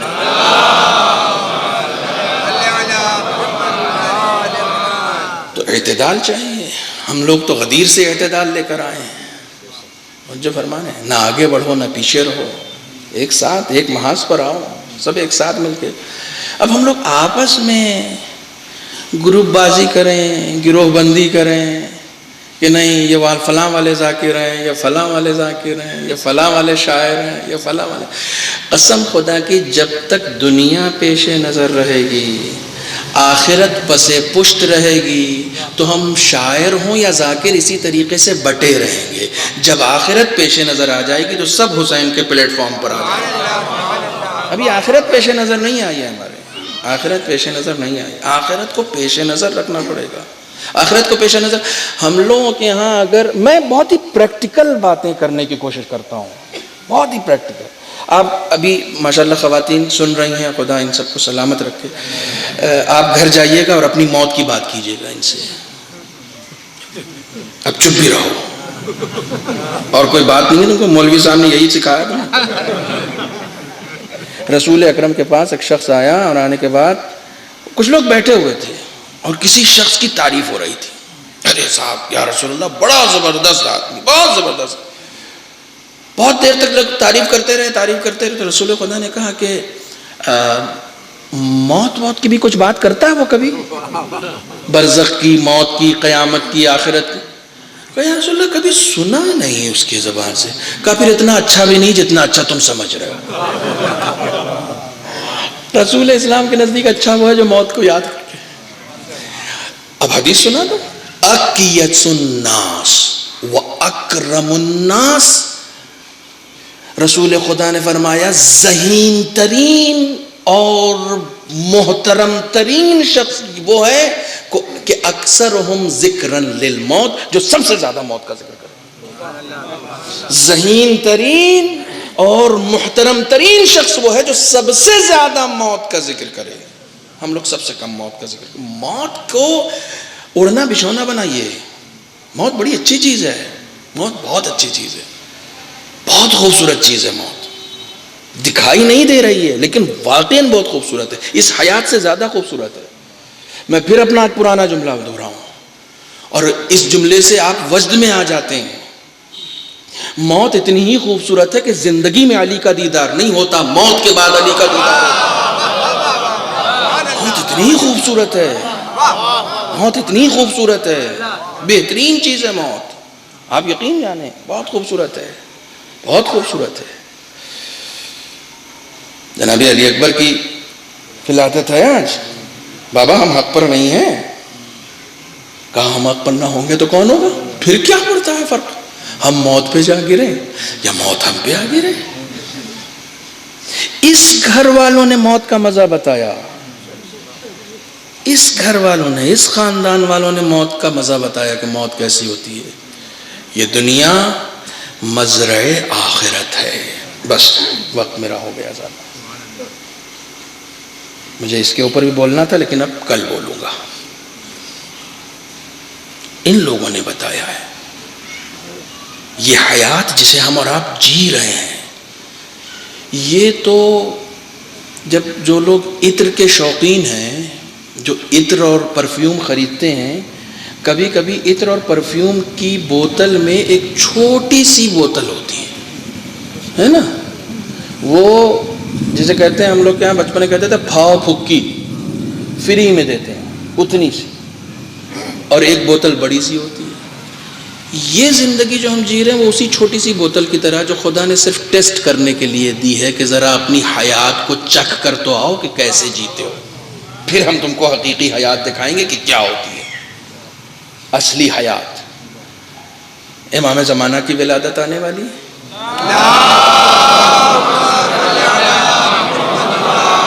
آج دعا کرتا ہوں میں, اس دعا پہ مجلس کو ختم کرتا ہوں. دعا کرتا ہوں. جناب موسیٰ سے خدا عالم نے کہا کہ موسیٰ پاکیزہ زبان سے دعا کرو, جس زبان سے گناہ نہیں کیا اس سے دعا کرو. جناب موسیٰ معصوم تھے, گناہ نہیں کیا, لیکن اپنے آپ کو تو معصوم نہیں سمجھتے تھے نا, وہ گناہگاری تو سمجھتے تھے. انہوں نے کہا خدایا میں کیسے معصوم زبان سے کیسے دعا کر سکتا ہوں, میری زبان تو گناہوں سے آلودہ ہے. کہا دوسرے کے لیے دعا کرو. اس زبان سے تم نے اپنے لیے گناہ کیا, دوسرے کے لیے تھوڑی, تو دوسرے کے لیے زبان معصوم ہے. جب دعا کیجئے تو صرف اپنے آپ کو پیش نظر نہیں رکھیے. گناہگار زبان سے دعا مانگنے سے اچھا ہے کہ بے گناہ زبان سے دعا مانگا جائے. تو پڑوسی سے کہیے تم میرے لیے دعا کرو. یہ التماس دعا کا چلن ہمارے ہاں اسی لیے دوسروں سے کہیے آپ میرے حق میں دعا کیجئے, میں آپ کے حق میں دعا کرتا ہوں. میں نے آپ کے حق میں کوئی گناہ نہیں کیا, آپ نے میرے حق میں کوئی گناہ نہیں کیا. سب ایک دوسرے کے حق میں دعا کریں. معبود امام کے ظہور کو ہمیں اپنی آنکھوں سے دکھا, 339 سال امام حسین حکومت کریں گے ظہور کے بعد، 339 سال۔ امام زمانہ کا کفن، دفن، قبر میں ڈالنا، نماز پڑھنا سب امام حسین کے ذمہ ہے۔ امام حسین کا ذکر آئے اور بغیر امام زمانہ کا آئے نہیں ہو سکتا، امام زمانہ کا ذکر آئے اور امام حسین کے آئے نہیں ہو سکتا۔ دعائے ندبہ پڑھیے تو اس میں آپ پڑھیں گے این الطالب بدم المقتول بکربلا۔ زیارت عاشورہ پڑھیے تو اس میں آپ پڑھیں گے اللہم فاسأل اللہ الذی اکرم مقامک و اکرمنی بک ان یرزقنی طلبتارک مع امام منصور من اہل بیت محمد۔ زیارت عاشورہ پڑھ رہے ہیں لیکن دعا کر رہے ہیں معبود مجھے اس امام منصور کی ہمراہی عطا فرما کہ جو انتقام حسین لینے والا ہے۔ ابھی حیات تو رجعت کے بعد ہی یہیں سے شروع ہو جائے گی۔ ابھی معصوموں کی حکومت کہاں آئی ہے؟ ابھی تو آپ طاغوتوں کی حکومت میں جی رہے ہیں، ابھی تو آپ بے راہ رو لوگوں کی حکومت میں جی رہے ہیں، ابھی آپ نے معصوم اور پاکیزہ حکومتیں دیکھی کہاں ہیں؟ دعا کریں کہ وہ حکومتیں ہمیں دیکھنے کو ملیں، ہم اگر مر جائیں تو قبر سے اٹھائے جائیں۔ دعائے عہد میں یہی تو پڑھتے ہیں، معتذرن کفنی شاہرن سیفی مجردن قناتی ملبین دعوت الداعی فی الحاضر والبادی اللہم ارن الطلعت الرشیدہ والغرۃ الحمیدہ۔ یہی تو پڑھتے ہیں نا۔ دعا کریں تاکہ وہ حقیقی حیات کو ہم محسوس کر سکیں جو خداوند عالم نے ہمیں دی ہے، اس حقیقی حیات کو۔ خدا ہم سب کو امام حسین کے عزاداروں میں شامل کرے۔ ایک خاتون کی اصالِ ثواب کی مجلس ہے اور اکثر جو اسما مجھے دیے گئے اس میں خاتون کا ذکر ہے۔ میں ایک خاتون کے ذکر پر جن کی اس مہینے میں بھی ایک مناسبت ہے، جناب زینب سلام اللہ علیہ۔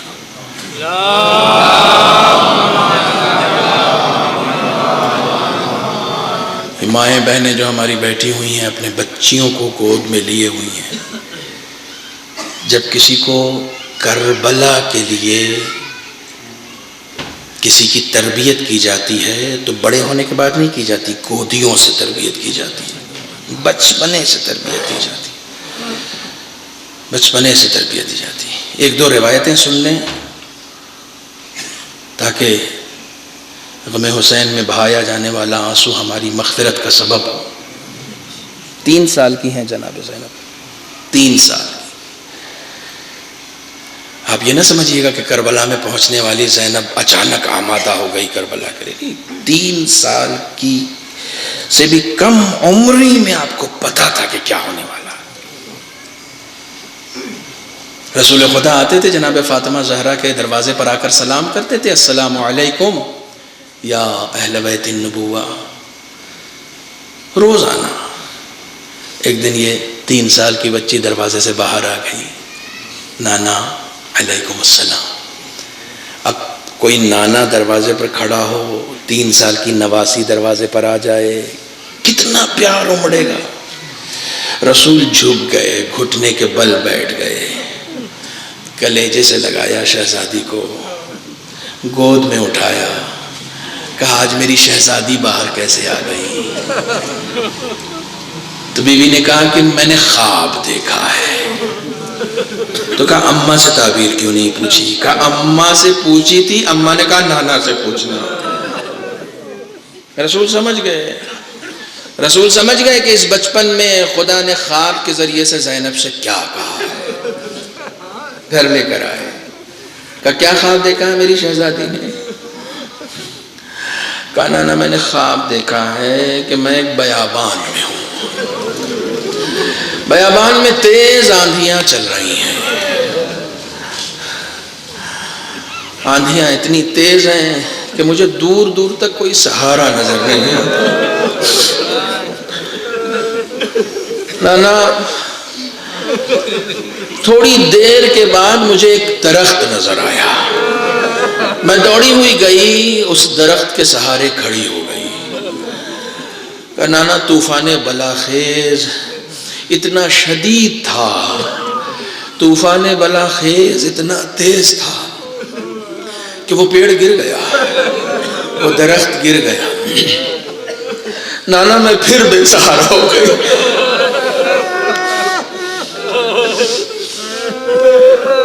جزاکم ربکم. کہا نانا آندھی اتنی سیاہ اور شدید تھی کہ رکنے کا نام نہیں لے رہے. کہا میں بے آب و گیا بیابان میں، پھر پریشان ہو گئی، پھر ادھر ادھر گھومنے لگی. مجھے دور ایک دوسرا درخت نظر آیا. نانا میں نے اس درخت کا سہارا لیا. میں نے اپنے آپ کو اس درخت کے سہارے کھڑا کر دیا. نانا تھوڑی دیر کے بعد وہ درخت بھی گر گیا. تھوڑی دیر کے بعد وہ درخت بھی گر گیا. اب میں پھر بے سہارا ہو گئی. نانا اس درخت کے گرنے کے بعد مجھے پورے بیابان میں یکا و تنہا ایک آخری درخت نظر آیا. میں دوڑ کر گئی، میں نے اس درخت کو اپنا سہارا بنایا.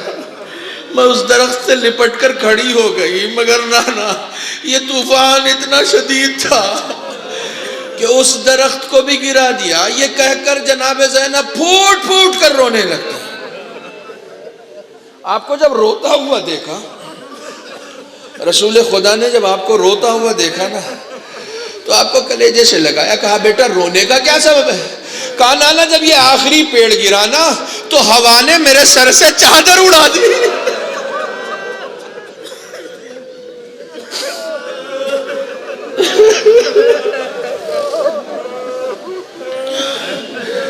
نانا میں بیابان میں بیردہ ہو گئی.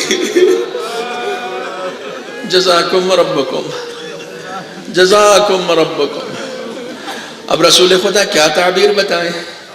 تعبیر تو آپ بھی سمجھ گئے نا. کیا زینب کو نہیں پتا ہے اس کی تعبیر؟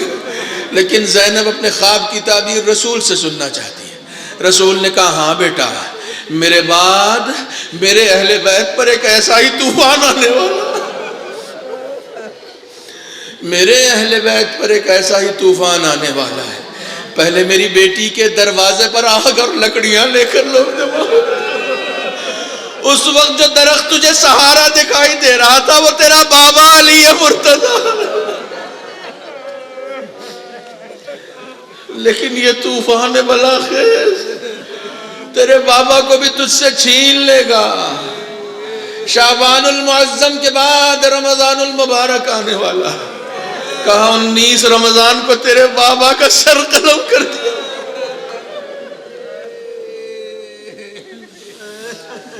جزاکم ربکم.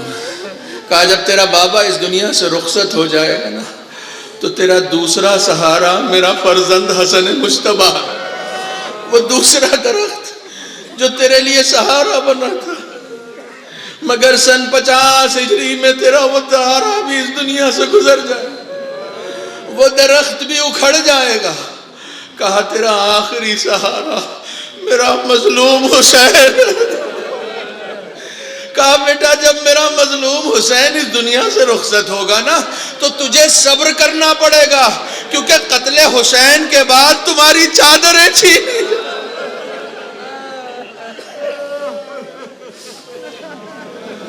جزاکم ربکم جزاکم ربکم. ایک ماں کے ایصال ثواب کی مجلس ہے. مومنین، آپ کے یہاں اگر کبھی موت ہو جائے تو کیا یہ ممکن ہے کہ اگر اس کا کوئی رشتہ دار نہ بھی ہو تو اسے دفنایا نہیں جائے گا؟ کیا یہ ممکن ہے؟ 11 محرم کو جب قافلہ جا رہا تھا نا تو حسین کی ایک 4 سالہ بچی ہے جو اپنے باپ کے جنازے سے لپٹی ہوئی ہے. جناب زینب آئیں، بچی کو اٹھانا چاہتی ہیں. جناب ام کلثوم آئیں، رباب آئیں، امام آئے، سب ایک ایک کر کے آتے ہیں تاکہ بچی کو اٹھایا جائے. بچی اٹھتی نہیں، اپنے باپ کا جنازہ چھوڑتی نہیں ہے. سب ضد کرتے ہیں کہ بیٹا اب یہ قافلہ جا رہا ہے. کہا میں اپنے بابا کو بے کفن نہیں چھوڑوں گی. کہا میں اپنے بابا کو بے کفن چھوڑ کر نہیں جا سکتی. کہا بیٹا پھر اس بیابان میں کیا کرو گی؟ کہا میرا بابا رسول کے صحابی ابو ذر کا قصہ مجھے سناتا تھا. رسول کے ایک صحابی تھے نا ابو ذر، کہا میرا بابا مجھے ان کا قصہ سناتا تھا کہ ابو ذر کو بھی ایک بیابان میں موت آئی تھی، اور جب ابو ذر کو موت آئی تھی نا تو ان کے پاس کوئی تھا نہیں سوائے ان کی بیٹی کی۔ میرا بابا مجھے سناتا تھا کہ جب ابو ذر کو موت آ گئی تھی تو ابو ذر کی بیٹی اپنے باپ کے لاشے کو دیکھ کر جا کر راستے میں کھڑی ہو گئی تھی۔ جانتے ہو کیوں کھڑی ہوئی تھی؟ وہ کہہ رہی تھی کہ کوئی بھی اگر رسول کا صحابی گزرے گا نا تو اس سے کہوں گی کہ تمہارے ایک صحابی کا لاشا بے گورو کفن پڑا ہوا ہے، آؤ اور اسے دفنا دو۔ کہا وہ بچی اس وقت تک کھڑی رہی جب تک لوگ آئے نہیں، جاننے والے آئے نہیں، صحابی رسول آئے نہیں۔ ارے جیسے اس بچی نے فریاد کی کہ میرے بابا کا جنازہ بے گور و کفن پڑا ہے، لوگ آئے اور انہوں نے کفن بھی دیا، ابو ذر کا جنازہ بھی اٹھایا، ابو ذر پہ نماز بھی پڑھی، ابو ذر کو دفن بھی کیا۔ یہ 4 سالہ بچی جناب زینب سے کہتی ہے بوبی اماں جب ابو ذر کو کفن مل سکتا ہے، ارے تو یہ تو میرا بابا حسین ہے، یہ تو رسول کا فرزند ہے، میں بھی راستے پر بیٹھ جاؤں گی، میں فریاد کروں گی، میرا بابا بے گور و کفن ہے۔ ارے کوئی رسول کا چاہنے والا ہے، آؤ میرے بابا کو دفنا۔ ألا لعنة الله على القوم الظالمين وسيعلم الذين ظلموا أي منقلب. بسم الله الرحمن الرحيم. اللهم كن لوليك الحجة ابن الحسن صلواتك عليه وعلى آبائه في هذه الساعة وفي كل ساعة وليا وحافظا وقائدا وناصرا ودليلا وعينا حتى تسكنه أرضك توعا وتمتعه فيها طويلا. بارک خدایا بحق محمد و آل محمد ہمارے اس مختصر سی عبادت کو قبول فرما۔ معبود بحق محمد و آل محمد اس مجلس کا ثواب 14 معصومین کے وسیلے سے جن مرحومین و مرحومات کے لیے مجلس منعقد کی گئی ان کی ارواح کو ایصال فرما۔ معبود اس مجلس میں شرکت کرنے والے تمام مومنین و مومنات کے آباء و اجداد والدین اگر حیات ہیں تو انہیں طول عمر عطا فرما، اگر اس دنیا سے رخصت ہو گئے ہیں تو ان کی مغفرت فرما۔ معبود بحق محمد و آل محمد ہماری عمر کا جتنا حصہ گزر چکا ہے اس حصے میں جانے انجانے میں جتنے بھی گناہ کبیرہ و صغیرہ ہم سے سرزد ہو گئے، معبود ہمارے تمام گناہوں کو معاف فرما۔ ہماری زندگی کا جتنا حصہ بچا ہے اس میں عمل صالح کی توفیق عنایت فرما، دین فہمی کا شعور بیدار فرما۔ معبود تمام علماء کرام مراجع اعظام بالخصوص حضرت آیت اللہ خامنئی آیت اللہ سیستانی کو طول عمر عطا فرما۔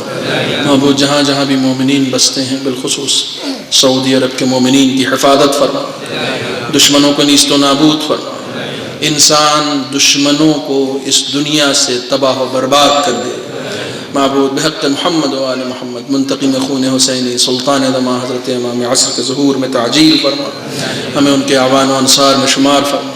ربنا تقبل منا انك انت السميع العليم۔ گزارش ہے ایک مرتبہ سورہ حمد اور 3 مرتبہ سورہ اخلاص کی شہناز فاطمہ مرحومہ بنت محمد موسیٰ مرحوم، ام حبیبہ مرحومہ بنت نثار علی مرحوم، ابو القاسم کربلائی مرحوم، ابن غلام مصطفیٰ کربلائی، محمد موسیٰ مرحوم اور رباب بانو مرحومہ کی روح۔